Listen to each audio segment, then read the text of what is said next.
اعوذ باللہ من الشیطان الرجیم، بسم اللہ الرحمن الرحیم۔ آج ہم سورۃ مائدہ کا آغاز کر رہے ہیں۔ سورۃ مائدہ کے رکوع نمبر 1 سے آغاز کریں گے۔ آج کے سبق میں سورۃ مائدہ کے رکوع نمبر 1 پڑھیں گے ہم۔ مائدہ کا مطلب ہے دسترخوان۔ اس میں بنی اسرائیل پہ نازل کیے گئے دسترخوان کے متعلق ذکر کیا جائے گا، اور یہ مدنی صورت ہے، اس میں احکامات ہوں گے۔ حضرت عبداللہ بن عمر بیان کرتے ہیں کہ سب سے آخر میں نازل ہونے والی صورت سورۃ المائدہ ہے۔ بسم اللہ الرحمن الرحیم۔ یا ایھا الذین آمنوا، اے لوگوں جو ایمان لے کر آئے ہو، اوفوا بالعقود، تم پورے کرو اپنے وعدوں کو۔ احلت لکم، حلال کیے گئے تمہارے لیے، بہیمۃ الانعام، چپائے، الا ما یتلی علیکم، سوائے ان کے جو کہ پڑھے جاتے ہیں تم پر، غیر محل الصید، اس حال میں کہ شکار کو حلال جاننے والے ہوں، وانتم حرم، اور تم احرام کی حالت میں ہو۔ ان اللہ یحکم ما یرید، اللہ فیصلہ کرتا ہے جو وہ چاہتا ہے۔ اللہ تعالیٰ نے اس آیت کریمہ میں مومنوں کو خطاب کر کے 5 احکام بیان کیے ہیں۔ پہلے نمبر پر ہیں عقود و عہود کا پاس رکھنا، پاس و لحاظ رکھنا۔ دوسرے نمبر پر جانوروں کے گوشت کی حلت۔ تیسرے نمبر پر ہے کچھ جانوروں کی حرمت جن کا بیان انشاءاللہ آگے آئے گا۔ چوتھے نمبر پر ہے محرم کے لیے شکار کی حرمت۔ پانچویں نمبر پر ہے غیر محرم کے لیے، غیر محرم کے لیے غیر حرم میں شکار کی حلت، کہ حرم کے اندر شکار نہیں کرنا۔ جس نے حرام نہیں باندھا حج عمرے کا، وہ حرم کے علاوہ کسی اور جگہ سے جا کے شکار کر کے لا سکتا ہے، اور محرم آدمی کھا سکتا ہے۔ اللہ اس آیت میں کہتے ہیں یا ایھا الذین آمنوا اوفوا بالعقود، اللہ تعالیٰ نے اپنے مومن بندوں کو تمام عقود و عہود کو پورا کرنے کا حکم دیا ہے، کیونکہ ایمان کا یہی تقاضا ہے کہ مومن اللہ کا نافرمان نہ ہو، اور وہ اپنی اجتماعی زندگی میں خائن، بدعہد کا یا پھر دھوکہ دینے والا نہ بنے۔ اللہ تعالیٰ کہتے ہیں وَأَوْفُوا بِالْعَهْدِ إِنَّ الْعَهْدَ كَانَ مَسْئُولًا، کہ عہد کو پورا کرو، بے شک عہد کا سوال تم سے کیا جائے گا۔ اللہ اکبر کبیرہ۔ اس آیت میں اللہ اگلا حصہ ہے کہ احلت لکم بہیمۃ الانعام، بہیمۃ الانعام، تو اس سے مراد اونٹ، گائیں، بھیڑ، بکریاں ہیں۔ ان چپایوں میں درندے داخل نہیں ہیں۔ حضرت ابو سعید خدری بیان کرتے ہیں کہ ہم نے عرض کیا کہ اللہ کے رسول صلی اللہ علیہ وسلم، ہم اونٹنی نحر کرتے ہیں، گائے اور بکری ذبح کرتے ہیں، تو ان کے پیٹ سے بچے بھی نکل آتے ہیں، تو کیا ہم ان کو پھینک دیں یا کھا لیا کریں؟ آپ صلی اللہ علیہ وسلم نے فرمایا اگر تم چاہو تو کھا سکتے ہو، کیونکہ ان کی ماں کا ذبح کرنا ہی کافی ہے۔ ٹھیک ہے۔ حضرت ابی ہریرہ کہتے ہیں کہ رسول اللہ صلی اللہ علیہ وسلم نے فرمایا ہر کچلی والے درندے کا گوشت کھانا جو ہے وہ حرام ہے۔ الا ما یتلی علیکم، یہاں سے مراد ہے یعنی اس حلت سے وہ جانور مستثنیٰ ہیں جن کے کھانے کی حرمت قرآن یا سنت میں بیان کر دی گئی ہے، یعنی ان کو ہم نہیں کھا سکتے۔ ٹھیک ہے۔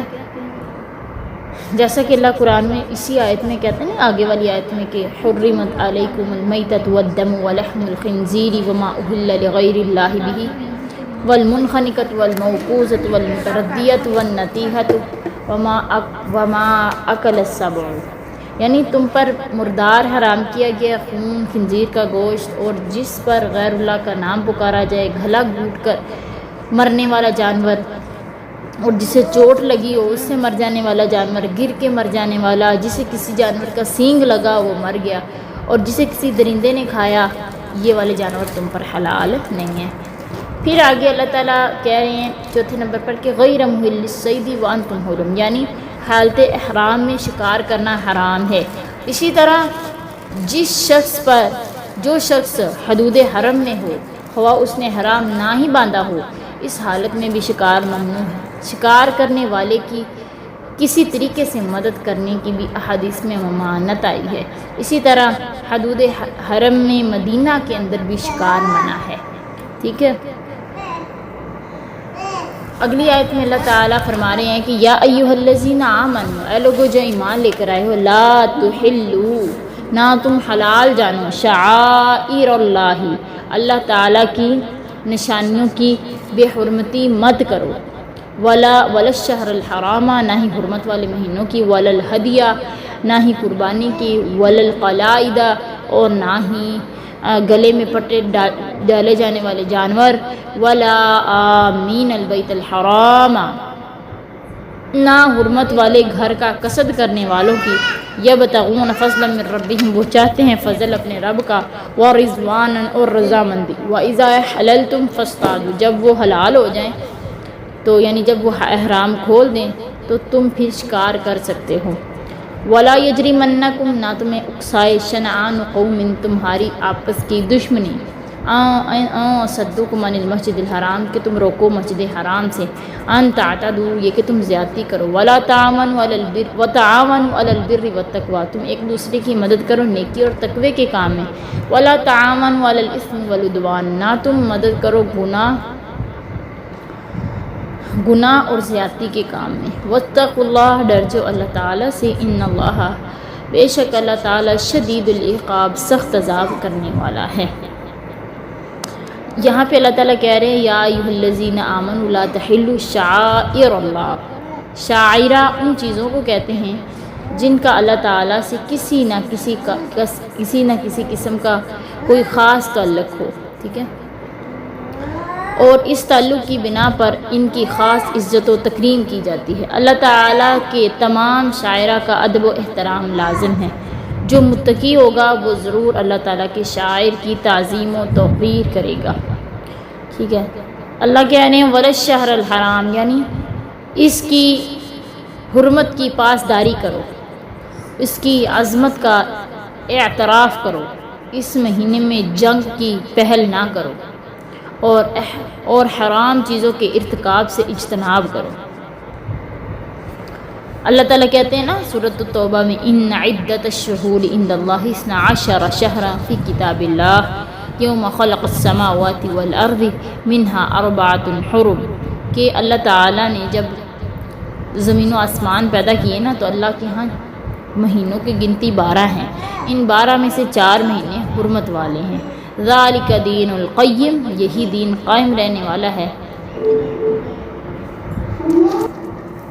حضرت ابو بکرہ بیان کرتے ہیں کہ رسول اللہ صلی اللہ علیہ وسلم نے حجۃ الوداع کے موقع پہ فرمایا زمانہ اب اپنی اسی حالت پر لوٹ آیا ہے جس دن اللہ تعالیٰ نے آسمان و زمینوں کو پیدا فرمایا تھا، سال کے مہینے 12 ہیں جن میں سے 4 حرمت والے ہیں، 3 تو مسلسل ہیں یعنی ذی القعدہ، ذی الحجہ، محرم، اور 1 رجب ہے،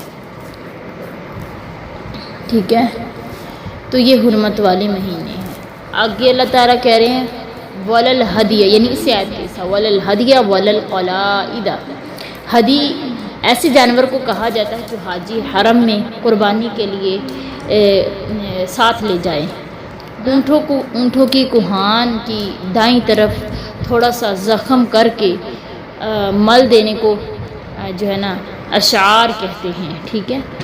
لفظ قلائدہ جمع ہے قلادت ان کی، جو گلے کے پٹے کو کہا جاتا ہے۔ یہاں حج یا عمرے کے موقع پر قربان کیے جانے والے ان جانوروں کو مراد لیا گیا ہے جن کے گلوں میں علامت اور نشانی کے طور پر جوتے یا پٹے یا ہار ڈال دیے جاتے تھے۔ مطلب یہ کہ ان جانوروں کو کسی سے چھپنا جو کسی سے چھینا جائے نہ، یعنی ان جانوروں کو نہ چھینا جائے، نہ ان کے حرم تک پہنچنے میں کوئی رکاوٹ کھڑی کی جائے۔ ان جانوروں کے احترام کا طریقہ یہ ہے کہ ان کو مقررہ مقام تک پہنچنے سے پہلے ذبح نہ کیا جائے، البتہ اگر کوئی جانور راستے میں قرب الموت ہو جائے تو انہیں لے جانے والا اسے ذبح کر سکتا ہے، پھر اس کی جوتی کو اس کے خون میں ڈبو کر اس کے پہلو پر یعنی چھاپا مار کر اور دوسرے نمبر پر اس کے پٹھوں کو خون میں ڈال دے، پھر اس کو نہ خود کھائے نہ اس کے ساتھی کھائیں، بلکہ اس جانوروں کو دوسرے لوگوں کے کھانے کے لیے چھوڑ دے۔ حضرت زویب بیان کرتے ہیں کہ رسول صلی اللہ علیہ وسلم میرے ساتھ قربانی کے اونٹ بھیجے تھے، پھر فرماتے کہ اگر ان میں سے کوئی اونٹ نہ چل سکے، تمہیں اس کے مر جانے کا ڈر ہو تو اس کو نہر کر دو، پھر اس کی جوتی جو اس کے گلے میں لٹکائی جاتی ہے اسے اس کے خون میں ڈبو کر اس کی کوہان پر مل دینا، تم اسے نہ کھانا اور نہ تمہارا کوئی ساتھی اسے کھائے، بلکہ جو دوسرے لوگ ان کے لیے چھوڑ دینا، ٹھیک ہے۔ اسی طرح حضرت ناجیہ خزائی بیان کرتے کہ میں نے عرض کی کہ اے اللہ کے رسول، اگر قربانی کا کوئی جانور چل نہ سکے تو تب میں کیا کروں؟ رسول اللہ صلی اللہ علیہ وسلم نے فرمایا اسے نہر کر دو، پھر اس کی جوتی کو اس کے خون میں ڈبو دو، پھر اسے لوگوں کے لیے چھوڑ دو تاکہ وہ اسے کھا جائیں، ٹھیک ہے۔ میقات پہنچ کر قربانی کے اونٹ کے دائیں کوہان کو تھوڑا سا زخم لگا دے اور خون کو بہا دے، پھر اس اونٹ کے گلے میں 2 جوتیاں لٹکا دے۔ حضرت عبداللہ بن عباس کہتے کہ رسول صلی اللہ علیہ وسلم نے ظہر کی نماز مقام ذوالحلیفہ میں پڑھی اور پھر اپنی اونٹنی طلب فرمائی، پھر اس کی کوہان پر دائیں طرف اشار کیا، یعنی ایک زخم لگایا اور خون صاف کر دیا، پھر اس کے گلے میں 2 جوتیاں لٹکا دی۔ حضرت عائشہ بھی کہتی ہیں کہ رسول اللہ صلی اللہ علیہ وسلم مدینے سے قربانی کے جانور بیت اللہ بھیجا کرتے تھے اور میں آپ کی قربانی کے جانوروں کے لیے پٹے بٹا کرتی تھی، یعنی ہار بنایا کرتی تھی، پھر آپ ان کاموں سے نہیں بچا کرتے تھے جن سے جو ہے نا محرم بچتا ہے، یعنی کہ جانور بھیج دیتے تھے نا، تو یہ نہیں کہ اگر جانور بھیج دیے ہیں تو وہ بندہ حالت احرام میں ہو گیا، نہیں، حالت احرام میں تبھی ہوگا جب بندہ احرام باندھے گا، ٹھیک ہے۔ اسی آیت میں ہے کہ وَلَا يَجْرِمَنَّكُمْ شَنَآنُ قَوْمٍ أَن صَدُّوكُمْ عَنِ الْمَسْجِدِ الْحَرَامِ، یعنی گو تمہیں ان مشرکوں نے حدیبیہ کے دن مسجد حرام میں جانے سے روک دیا تھا، لیکن تم اس سے روکنے کی یعنی کہ ان کے اس روکنے کی وجہ سے ان کے ساتھ زیادتی والا رویہ اختیار نہیں کرنا، دشمنی کے ساتھ بھی حلم اور عفو کا سبق دیا جا رہا۔ اللہ اکبر کبیرہ، یہ ہے اسلام۔ حضرت زید بن خالد جہنی کہتے کہ رسول اللہ صلی اللہ علیہ وسلم نے فرمایا جس نے اللہ کے راستے میں کسی جہاد کرنے والے کو جہاد کا سامان تیار کر کے دیے، بلا شبہ اس نے خود جہاد کیا، جو شخص جہاد کرنے والے کا اور اس کے گھر میں بھلائی کے ساتھ اس کا جانشین بنا، یقیناً اس نے بھی جہاد کیا، ٹھیک ہے۔ اللہ کہتے تم کیا کرو، نیکی کے کاموں میں ایک دوسرے کی مدد کرو، برائی کے کاموں میں مت کرو، یعنی اللہ تعالیٰ اپنے مومن بندوں کو حکم دیا کہ نیکی اور تقوی کے کاموں میں ایک دوسرے کی مدد کیا کرے، مگر باطل اور گناہ اور حرام کاموں میں ایک دوسرے کی مدد نہ کیا کریں۔ حضرت نواس بن سمان بیان کرتے کہ میں نے رسول صلی اللہ علیہ وسلم سے نیکی اور گناہ کے متعلق پوچھا، آپ نے فرمایا نیکی اچھا اخلاق ہے اور گناہ وہ ہے جو تیرے سینے میں کھٹکے اور تو اس بات کو ناپسند سمجھے کہ لوگ اس پر اطلاع پائیں۔ حضرت ابی سعید خدری کہتے ہیں کہ رسول اللہ صلی اللہ علیہ وسلم نے حذیل قبیلے کی شاخ بنو لحیان کی طرف، جبکہ وہ مشرک تھے، ایک لشکر ان کے خلاف جہاد کے لیے بھیجا، فرمایا ہر 2 آدمیوں میں سے ایک ضرور جائے اور ثواب دونوں کو ملے گا۔ حضرت انس بن مالک کہتے ہیں کہ رسول اللہ صلی اللہ علیہ وسلم نے فرمایا اپنے بھائی کی مدد کرو خواہ وہ ظالم ہو یا مظلوم۔ عرض کی گئی کہ اللہ کے نبی صلی اللہ علیہ وسلم جی جب وہ مظلوم ہو اس کی مدد کروں گا، لیکن اگر وہ ظالم ہو تو پھر اس کی میں مدد کیسے کروں؟ آپ صلی اللہ علیہ وسلم نے فرمایا اس وقت تم اس سے ظلم کرنے سے روکنا، اسے ظلم سے باز رکھنا اس کی مدد ہے، ٹھیک ہے۔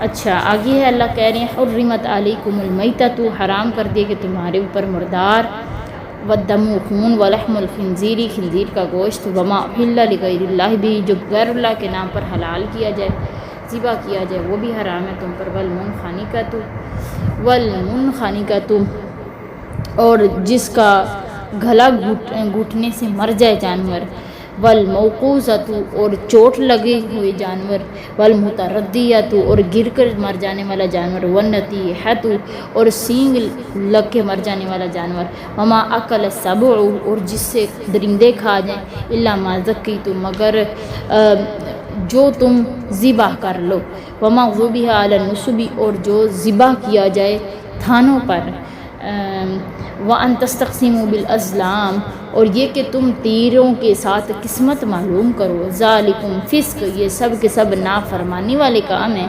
الیوم یئس الذین کفروا، آج کے دن نا امید ہو چکے ہیں کافر من دینکم، تمہارے دین سے. فلا تخشوہم، تم ان سے مت ڈرو. واخشونی، مجھ سے ڈرو. الیوم اکملت لکم دینکم، آج کے دن میں نے پورا کر دیا تم پر تمہارا دین. واتممت، اور میں نے پورا کیا علیکم تم پر نعمتی، اپنی نعمت. ورضیت لکم الاسلام دینا، اور میں نے پسند کر لیا تمہارے لیے دین اسلام. فمن اضطر، جو کوئی بے بس ہو، فی مخمصۃ، اور فرمایا جو بھوک سے کسی صورت مجبور ہو، غیر متجانف لاسم، اور اس حال میں کہ کسی گناہ کی طرف مائل ہونے والا نہ ہو. فإن اللہ، بے شک اللہ تعالیٰ غفور رحیم، بخشنے والا رحم کرنے والا ہے. اس آیت میں اللہ تعالیٰ حرمت علیکم المیتۃ والدم میں فرما رہے ہیں کہ اللہ تعالیٰ نے اپنے بندوں کو مطلع فرما دیا ہے کہ ان کے لیے مردار حرام ہے، اور اس سے مراد ہر وہ جانور ہے جو ذبح اور شکار کیے بغیر کسی اور وجہ سے مر جائے. مردار کو اس لیے حرام قرار دیا گیا کہ یہ خون نہ بہنے کی وجہ سے دین جو ہے نا بے حد نقصان دہ ہو سکتا ہے. ٹھیک ہے، البتہ مچھلی اس سے مستثنیٰ ہے کیونکہ وہ ہر حال میں حلال ہے، خواہ وہ اسے زندہ کیا جائے، یعنی اسے ذبح کیا جائے یا نہ ذبح کیا جائے. حضرت ابی ہریرہ کہتے کہ رسول صلی اللہ علیہ وسلم نے فرمایا کہ سمندر کے پانی کے بارے میں آپ سے پوچھا گیا نا، تو آپ نے فرمایا اس کا پانی پاک اور اس کا مردار حلال ہے. حضرت عبداللہ بن عمر بیان کرتے کہ رسول صلی اللہ علیہ وسلم نے فرمایا ہمارے لیے 2 خون اور 2 مردار حلال ہیں. 2 مردار مچھلی اور ٹڈی، خون جگر اور کلیجی مراد ہیں. ٹھیک ہے، تو اسی آیت میں اللہ کہہ رہے وَلَحْمُ الْخِنْزِيرِ، خنزیر کا گوشت یعنی سور کا گوشت، ہوا پالتو ہو یا جنگلی، جس طرح اس کا گوشت حرام ہے تو اسی طرح اس کے جسم کے باقی تمام اعضاء اور چربی وغیرہ بھی حرام ہیں. ٹھیک ہے، تو حضرت بریدہ بن حصیب اسلمی بیان کرتے ہیں کہ رسول اللہ صلی اللہ علیہ وسلم نے فرمایا جو شخص نر شیر یعنی کہ نرد شیر جو ایک کھیل ہوتا ہے نا، جس طرح کے چوسر اسے کہتے ہیں، کیا نام ہے، شطرنج کھیلنا، یا پھر یعنی کہ شطرنج کھیلنا، جو بندہ یہ کھیلتا ہے گویا کہ اس نے اپنے ہاتھ کو سور کے گوشت اور خون سے رنگا. حضرت جابر بن عبداللہ کہتے کہ رسول اللہ صلی اللہ علیہ وسلم نے فرمایا اللہ اور اس کے رسول نے شراب، مردار اور خنزیر اور بتوں کی خرید و فروخت کو حرام قرار دیا ہے.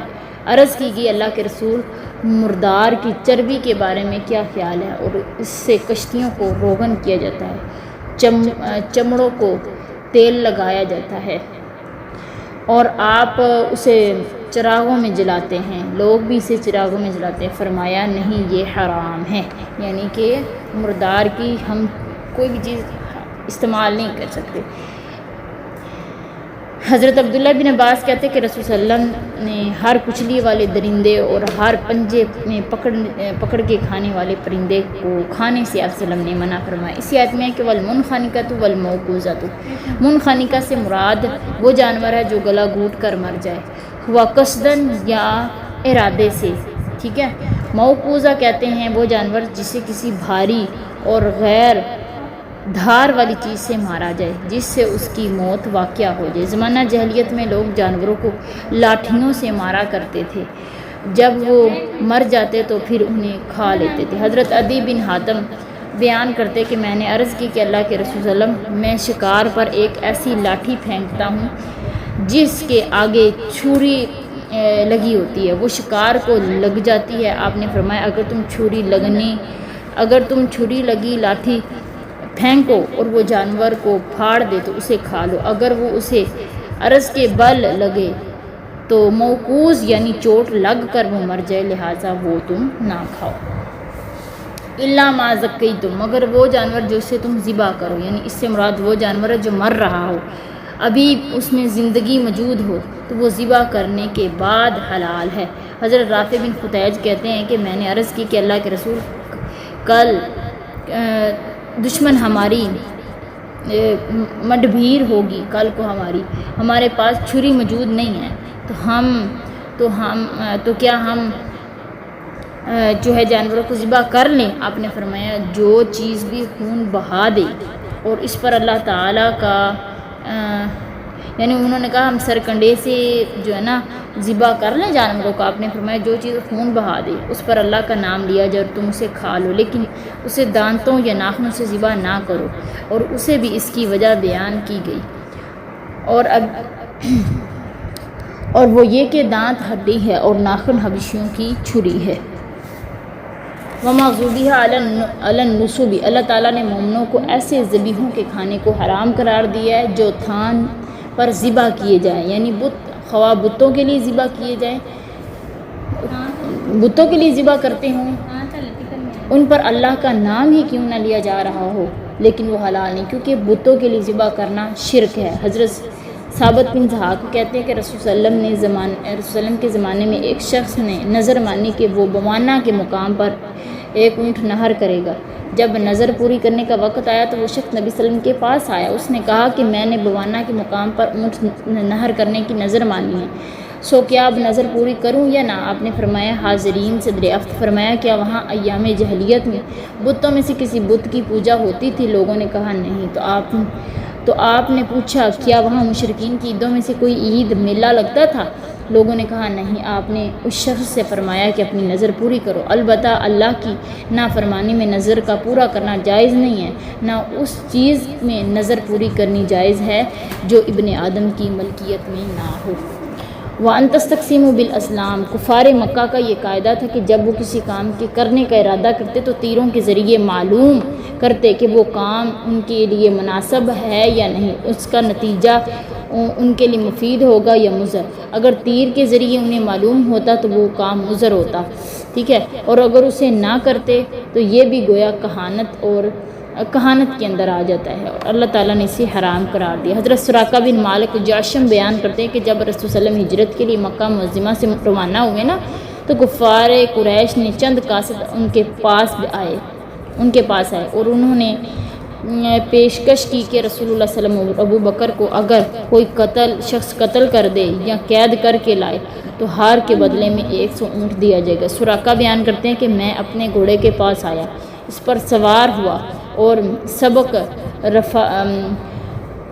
رفتاری سے اسے لے چلا تاکہ وہ مجھے ان لوگوں کے قریب کر دے. یہاں تک کہ میں ان کے قریب پہنچ گیا، اتنے میں گھوڑے نے ٹھوکر کھائی اور میں اس پر سے گر گیا.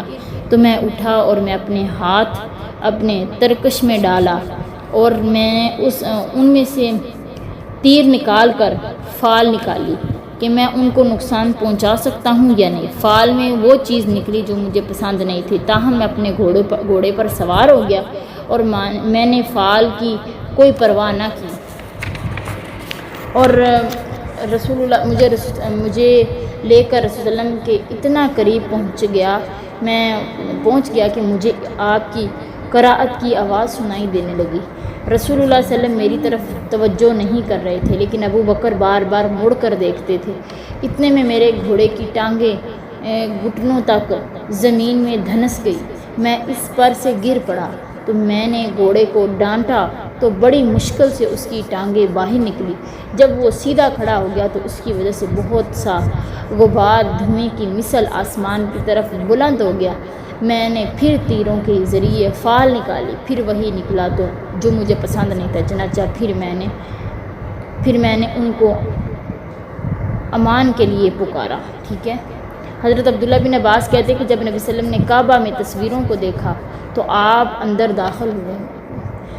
داخل نہیں ہوئے یہاں تک کہ آپ کے حکم سے وہ تمام تصویریں ہٹا دی گئی. جب آپ نے حضرت ابراہیم اور اسماعیل کی تصویروں کو دیکھا، ان کے ہاتھ میں تیر تھے. آپ نے فرمایا اللہ کی قسم ان دونوں نے کبھی تیروں سے فال نہیں نکالی. تو اس آیت میں اللہ تعالیٰ آگے کہہ رہے ہیں کہ الیوم یئس الذین کفروا من دینکم، یعنی اب تمہاری طاقت اس قدر مستحکم ہو گئی ہے کہ تمہارے دشمنوں کی کمر ٹوٹ چکی ہے، وہ اس چیز سے قطعی مایوس ہو چکے ہیں تمہارے دین کو نیچا دکھا سکیں.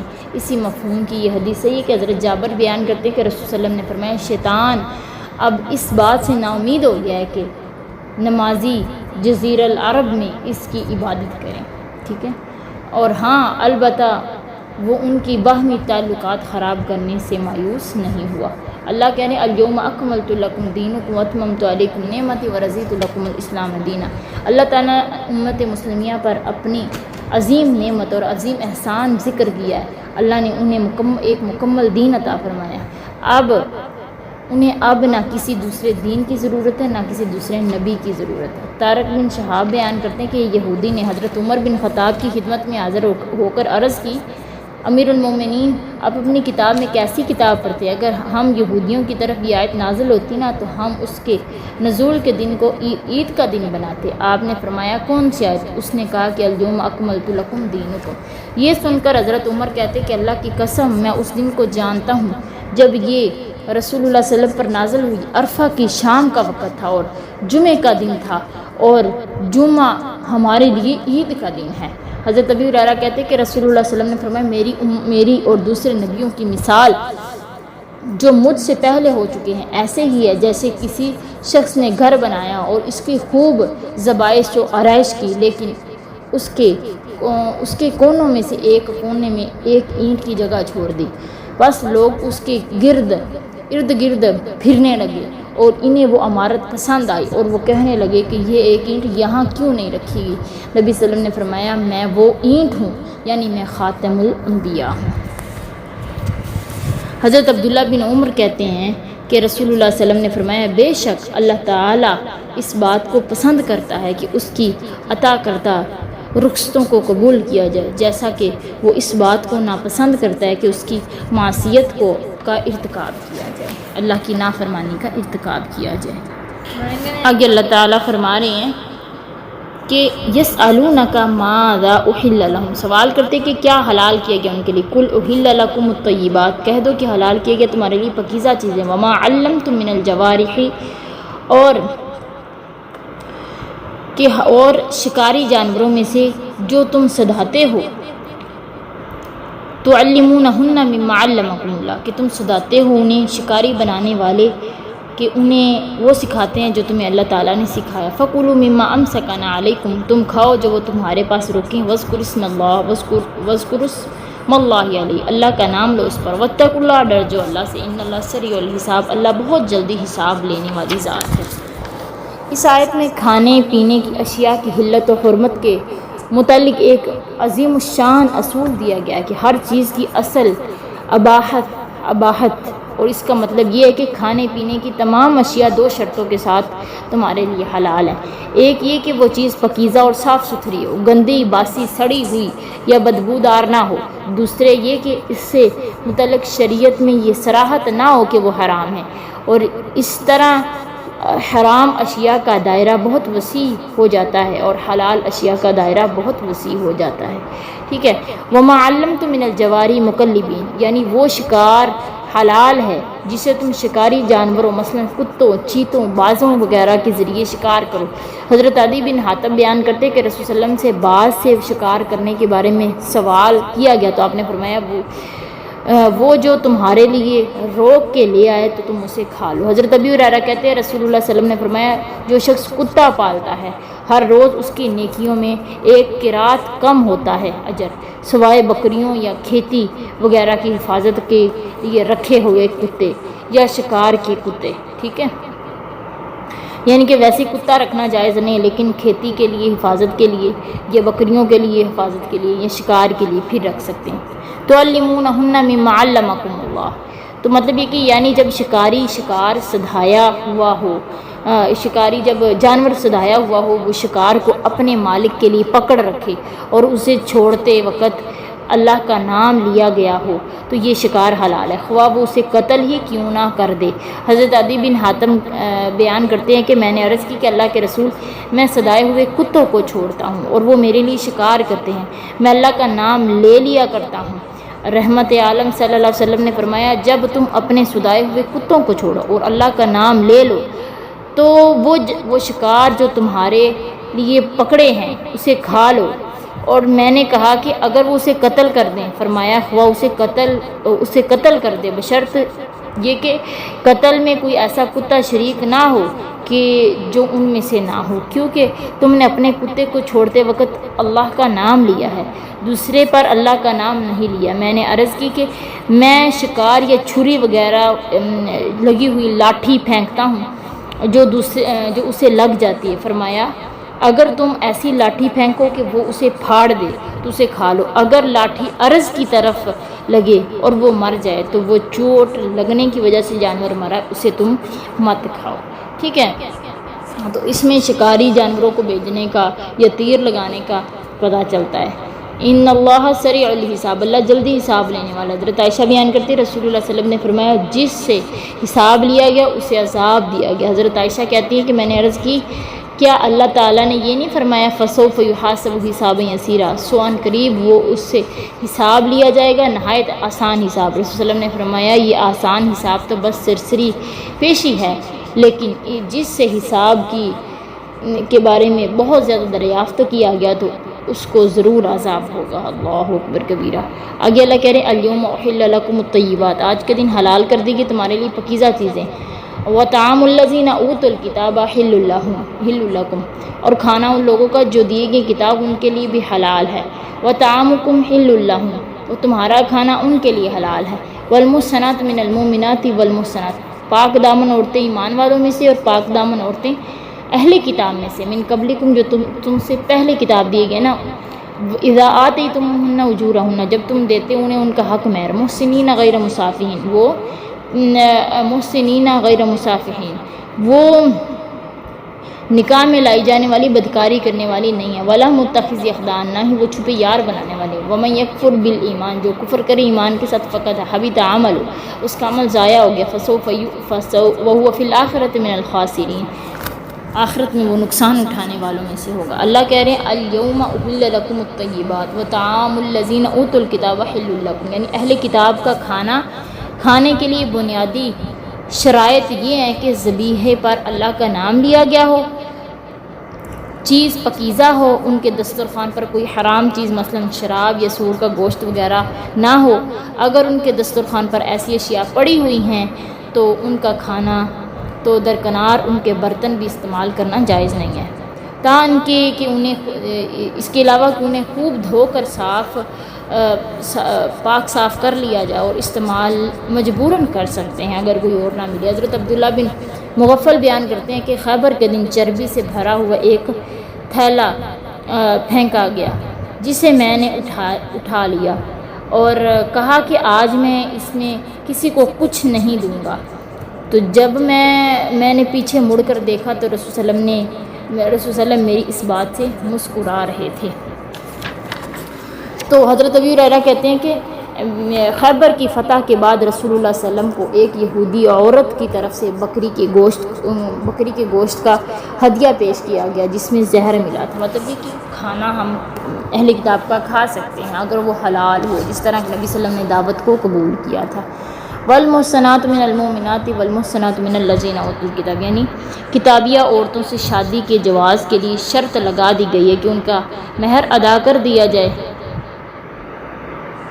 اور مقصود شادی کرنا اور عفت حاصل کرنا ہو، اعلانیہ یا چھپ کر زنا کی نیت مقصود نہ ہو۔ حضرت ابی ہریرہ کہتے ہیں کہ رسول صلی اللہ علیہ وسلم نے فرمایا اس ذات کی قسم جس کے ہاتھ میں محمد صلی اللہ علیہ وسلم کی جان ہے، اس زمانے کا یعنی اب سے قیامت تک کوئی یہودی یا نصرانی یا کوئی اور دین والا میرے متعلق سنے اور میری لائی ہوئی شریعت پر ایمان لائے بغیر اگر وہ مر جاتا ہے نا تو وہ دوزخی ہوگا، یعنی ومن یکفر بالایمان فقد حبط عملہ وہو فی الآخرۃ من الخاسرین۔ چلیے آج کا سبق اتنا ہی۔ آج کا لیکچر کچھ ہمارا لمبا ہے لیکن اس کو آپ نے ہاف یاد کرنا ہے، ٹھیک ہے۔